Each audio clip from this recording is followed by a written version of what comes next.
Okay, so welcome back. We're going to do our helpful hint number 11, and it's a doozy.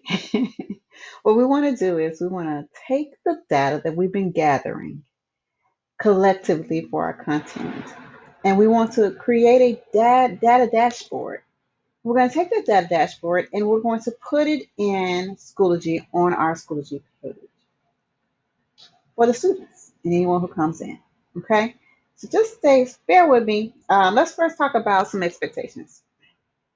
Always comes down to expectations, right? So we were told to create common do nows, common exit tickets, and common weekly assessments. And we have to have one of each in Eduphoria. So we're going to take that data, and you are giving the option to choose two of those data points. And so I can say I'm going to compare common assessment number one to common assessment number two, and I'm going to compare snapshot number one to snapshot number two, or I'm going to compare this snapshot that features 6B to this do now that features 6B. So it has to be two data points.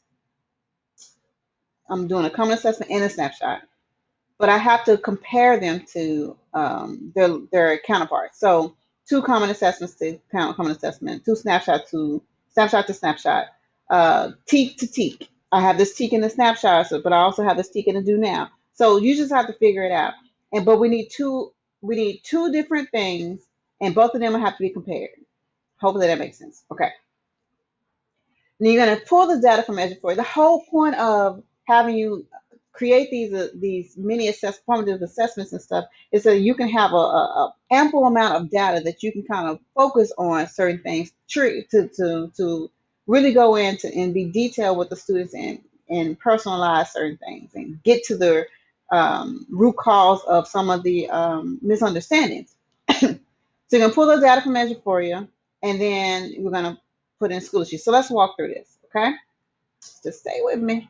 I always go to class link. I want to talk about the data first. So I go to Eduphoria. Remember, it's dealing with assessments, it's dealing with data, so I'm going to go in Aware. Now, when you are trying to pull your data from Aware, I have to go to Quick Views. You may be able to go from all my students, but I would suggest that you click on Quick Views because it's going to give you a kind of a overview of all the different assessments that are available to you. If it is a common do now or something like that, most likely you're going to find them in classroom tests because that's where I believe the teacher tests go. And then you just find your year and everything and find your area. Okay. So now I'm going to pull some random data up because I don't want anyone getting upset with the data.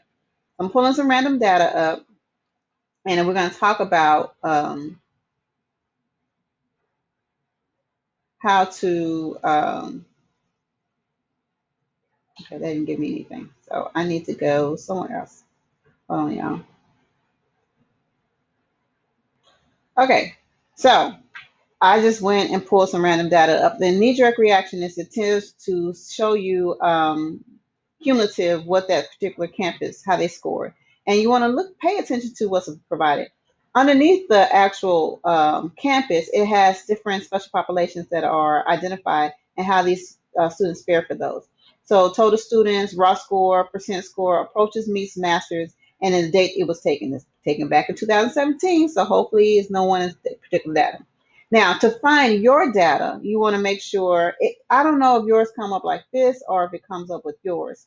I can see multiple people's stuff, so it's going to show me the campus first.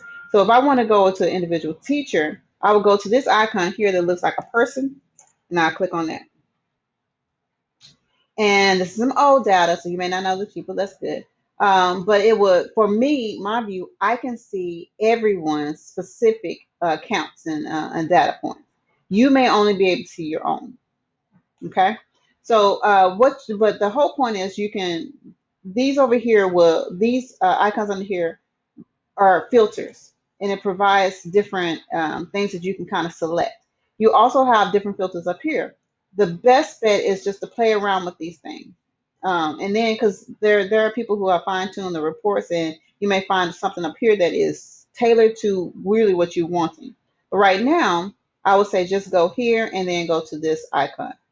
Now, how do I get this information out? At the top here, it gives me options of how I can transfer this information. So I go to export and I can click down on the arrow. I have choices. I live in Excel because I can manipulate things in Excel. But if I don't have any intention of manipulating, I just want to have a report where I can have accessible to me, I can export this as PDF. And then you have this test summary that has other things on it that's kind of more detailed. But right, for our purposes today, I just want to export to Excel. So when I export it to Excel, I get an Excel spreadsheet and I can tailor it the way I want to tailor it. I can take things out, I can add things in, I can hide things, I can do whatever I want to do. Now, so the other option you have is you can go here to edit. Edit. With edit though, you have to understand that it's going to ask you a lot of things. So I can try to choose. It's going to give me a lot of information. Now here's the key. Remember, we want comparative data. So I could have two snapshots that I have in the same spreadsheet.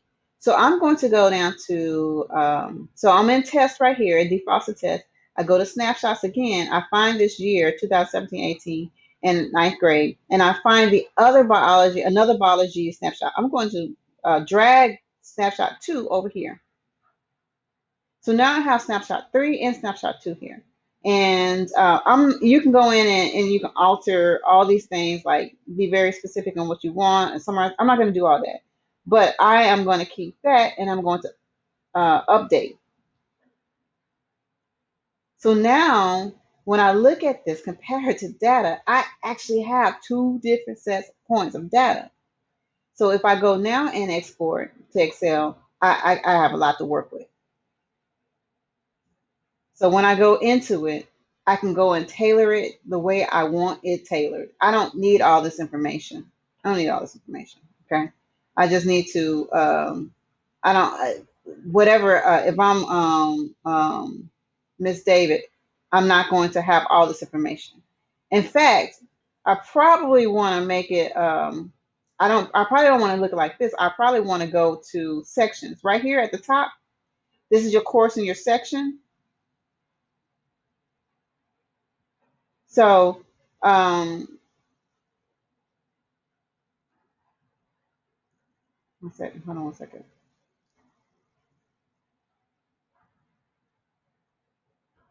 My computer is like, hey, I'm sorry, my computer was freezing. So what I did was I went to the high school and I went up here to sections. And then, so it gives me the general high school information. And then it's down here, it is not bolded. So you have to be careful. It tells you what sections you have though. And because you're not going to probably have access to everybody's sections, it'll be a little easier to read. But if you notice, I still have this snapshot 1, snapshot number 2, snapshot number 3 here. So I can now tailor it where instead of putting sections, I can put period 1, period 2, period 3, where it goes. So you have to look at your rosters to see which section is which period. And I can tailor it down to where it's just comparative data. Okay. So when I export this, it looks like so.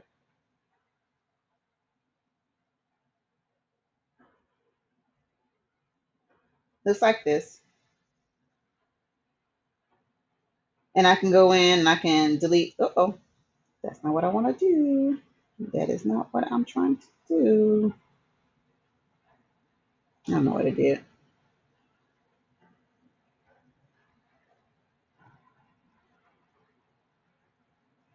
I think my computer is not happy with me right now. Mhm. Okay, so I'm back over here. Sorry, y'all.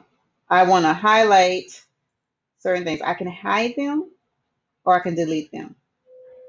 Right now, I'm just going to delete so I can show you that. So I highlight those rows and I'm just going to go in and delete them. And so now I have a section here.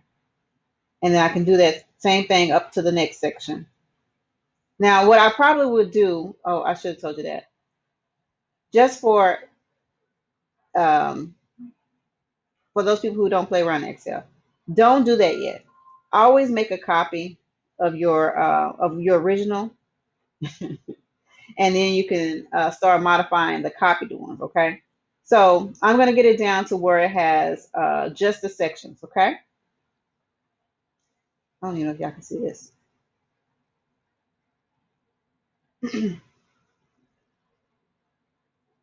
So I'm going to go in and I'm going to tailor it. I don't know if you guys can see that, but I'm going to go in and tailor it to where it's just section 1, section 2, section 3, section 4. And what I want to do is I want to go to have it look something like this. So I want to have for that particular snapshot 1, snapshot 2, I want to know what the percentage of approaches was. Meets. I'm sorry, meets here for first period, meets here, meets here, meets here, meets here. So you can kind of tailor it to whatever way you want. Let's pretend like I had filled this out. I did not. I'm not about to do that. If by chance you need me to actually give you a real example of it, then by all means I can reach out to me. I may do a video. I'm getting kind of swamped though. I may not. But what I want to do is I want to put this on my Schoology page. See, notice how I have two different points of data. I'm comparing my common assessments, and I'm comparing two different bell ringers that actually have the same teaks on it. You can pick and choose. If you're questioning whether or not what you're choosing is going to satisfy the actual expectation, talk to your content leads, department heads, or your assistant principals. But talk to someone and ask them. But I'm sure the answer is probably yes. So I've actually gone in and I put my dashboard on one of my example Schoology pages. Notice where it's located. If I go to materials, my students come into to my page, they automatically see this data dashboard and then all the other stuff underneath it. If they go into updates, they're going to see my data dashboard. It's always there for those two pages because I've actually created it as uploaded it as an announcement versus just an update. So let's deal with that. So first thing, this is the easiest thing. This is the way I do it. You can do it other ways. There are so many videos on how to upload these things. I don't want to have it as a table. I'd rather put it in as a image. So what the easiest way for me to do it is whatever Excel program that I'm using, I'm just going to copy it. I don't have anything up right now, but I'm just going to copy it and I'm going to paste it in a PowerPoint slide, in a Google slide. The reason why I do that is because I can go over here to the slide and I can go down to download as a JPEG and I can make it an image. So I download as JPEG image. There it is. If I go click on it, it looks like this. It's the same thing, but now it's just an image, okay? And it makes my life easier. I can work with images easier than I can with tables and stuff when I'm sizing things, okay? So this is kind of labor intensive step, but here you go. If I'm uploading an image, this is what I need to do. I'm gonna remove this. And I'm gonna remove this. So there's no confusion. You're gonna upload it in the updates page. But because it's an image, you can't just go in and copy it and place it here if it's an image. The first thing is a couple of steps. So if I'm going to, like I said, I'm gonna take an image and I'm gonna place it in the updates, but I have to do this first because of some limitation for Schoology. I'm gonna go to materials. I'm going to go to add materials. I'm adding a page. I don't need a title because I'm not even going to secure this page. I just want to do this. I'm going to upload the image that I created. So I'm going to go back. We've had many, many trainings on this, but here I am in this field, and I'm going to the insert content. And I am going to pull an image from that I just saved to my hard drive. If you're pulling it from someplace else, you can by all means. But It's on my hard drive. I'm going to go and attach that right there. And it's here. That's a start. This is not where we're going to end. I'm going to resize it because that's way too big. If you have your image and your updates is so big and your announcements is real big, it pushes all the content down. It's too much. So I like to have it where it's small enough to big enough to see, but small enough where it's not taking over everything. Now here you go. Remember I said you couldn't copy an image in the updates? But if you did it in the pages first, you can right click this and copy it. I don't know why. It lets you do it. And I'm going to cancel this because I don't need it. And I'm going back to updates. And I'm going to place this in here. Just paste it. And now, guess what? It pages it. It pastes it. It wouldn't do that at first. I don't know why. And I can resize it if I want. If that's too big or that's too small, I can make a notation. Hey, keep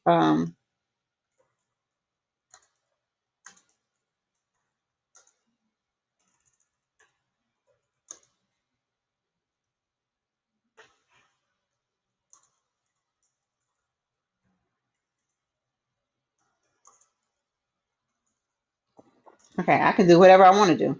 But before I press post, because I can't press post, I want this to be an announcement. So I'm going to go to the left of post, click on here, and click that box next to the bell. Because now when I press post, it's no longer just an update. Now it's an announcement, and it goes to the top. Okay? Yes, I know. I know it's complicated. There's a number of steps, but you have a team of people.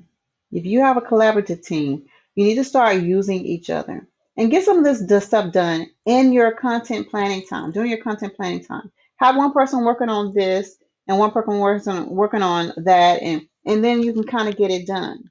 So if you need some more support, by all means, reach out to me. But otherwise, stop, rewind this video, go through the steps again.